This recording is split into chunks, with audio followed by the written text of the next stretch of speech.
in a luxury suite just minutes from the UN's headquarters in Geneva.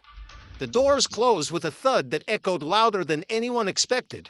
No press, no aides, no witnesses, just tension so thick it felt like smoke. On one side, the Israeli delegation, steeled and sharpened, led by Netanyahu's top security advisors. On the other, silent, stone-faced, sat Ibrahim Traoré, the youngest revolutionary president in Africa, now staring down $1 billion proposition. The deal was crystal clear. $1.2 billion in aid development and secret favors. If he agreed to let Israeli influence seep quietly back into West Africa, but Traoré didn't blink. He leaned forward. Then he did the unthinkable. He hit go live. Power doesn't whisper, broadcasts. The footage stuttered at first, grainy. Pixels, muffled audio, until it sharpened into full clarity. And there he was. Traoré, relaxed and unbothered, looked straight at Netanyahu's men and asked with a calm edge, "Is this a gift or a bribe?" Silence fell like a dropped curtain. No one moved. No one breathed. What they didn't know, the live stream had already reached half a dozen African newsrooms. The illusion of secrecy collapsed in real time. Netanyahu's men scrambled, whispered, reached for tech that couldn't save them. But Traoré didn't flinch. His team didn't move. The message was already out. Silence is the weapon of empires. Traoré just disarmed it. Burkina Faso isn't just a small nation anymore. It's become a firewall, a beacon.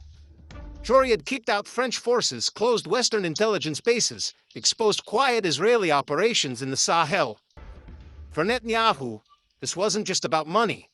This was a fire he needed to snuff out before it spread across a continent. Because if Traoré couldn't be bought, he couldn't be controlled. If he couldn't be controlled, neither could Africa. When one man stands, others remember how the deal sparkled. $1.2 billion over 4 years. Glimmering promises of roads, clinics, data centers, and political favors. All Traoré had to do was look the other way. Reopen intelligence corridors, let the right contractors in, stay quiet, smile. But Traoré didn't come to sell. He came to show the world what dignity looks like under pressure. The cameras were rolling. Some deals sound like progress until you realize they're chains. The rejection hit screens like lightning. Across Africa, phones buzzed, radios played sound bites. "Africa is not for sale," he said, and 5 words ignited a fire. Hashtags exploded. Youth leaders reposted the clip 1,000 times. DJs turned it into music. There were no talking points, no scripts, just pure defiance that made people feel something deep and old. And true. Sometimes a whisper becomes a war cry. The spin started fast. CNN called it short-sighted. BBC said he was naive. But in the streets of Ouagadougou, Bamako, and Lagos, people saw something else. Not recklessness, not defiance, but clarity. For once, someone didn't flinch. WhatsApp groups filled with screenshots. Podcasts called it the slap from Geneva. Traoré didn't just make a point. He made history. When the story escapes the newsroom, it writes itself. Later, in a crackling radio interview, Traoré laid it bare. Burkina Faso already has allies, but ours don't demand obedience.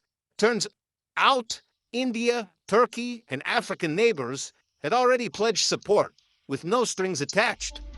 Netanyahu hadn't offered help. He offered control, dressed as generosity. Real allies invest in freedom, not silence. Then came the slip. Hot mic carelessly left on, caught a nervous aide whispering, "If we lose Traoré, we lose Nigeria." Next, that wasn't supposed to be heard, but it revealed the fear under the table.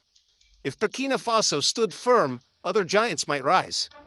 This wasn't about one man, it was about an unraveling strategy. Every leak tells a story. This one screamed. If a world leader waved $1 billion in your face and asked you to betray your people, would you say no?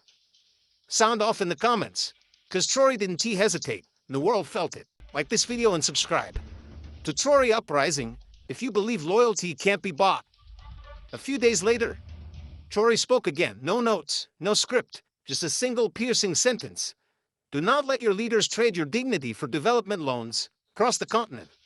Young Africans printed it on t-shirts, chanted it at student rallies, turned it into TikToks with millions of views.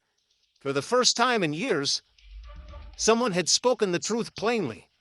One sentence can shake an empire. Some presidents applauded. Mali's Goïta saluted the boldness, but others, like Ghana's elite, issued soft condemnations. Union, silent. Why? Because Traoré Stan was forcing a question no one wanted to face. Who do you really serve? And who are you really scared of? Every revolution leaves some friends nervous. The backlash from Tel Aviv was surgical. Diplomats made frantic calls to Akazas, begging for unity against irresponsible actors. Intelligence tools once aimed at terrorists were now tracking Traoré's allies. Gloves were off. The soft power turned sharp. The smile turned into a snarl. When charm fails, they reach for the knife. France watched, stunned. Their playbook was collapsing. Niger followed Burkina Faso's lead. Chad hesitated on defense contracts. Even Cameroon started rethinking telecom deals. A French official whispered to Reuters, "He's building in Africa we can't touch."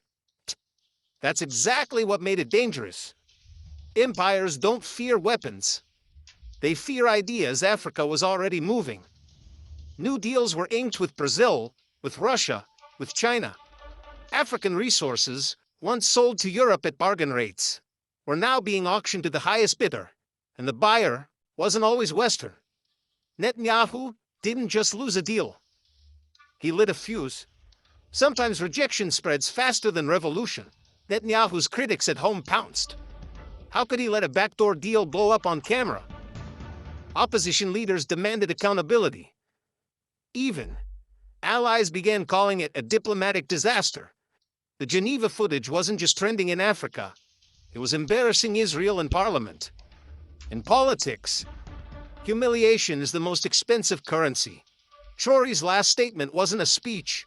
It was a warning. We are not your puppets.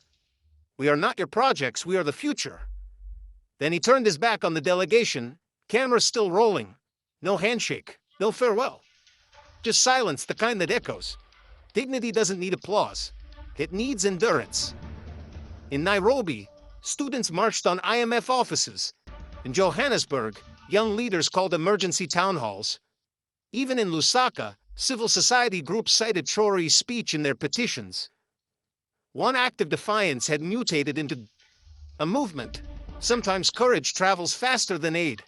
Across TikTok, Twitter, town squares, and classrooms, Traoré became something bigger than a president.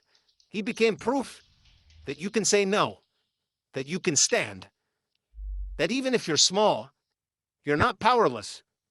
You only need one person to stand, to remind millions they can net. Netanyahu thought he could buy silence. Dead, he bought a spotlight. What was meant to be a quiet transaction turned into a continental thunderclap. And Traoré, he didn't raise his voice, just never lowered his head. The age of quiet deals is dying. The age of loud truths is here. The story was never the $1.20 billion. It was the refusal, was the unshakable belief that dignity matters more than dollars. That no nation, no matter how poor, should sell its soul for convenience. Subscribe to Traoré, Uprising, and never miss the moments that reshape history. This content is for informational purposes only. Our professional advice, consult a qualified expert as needed.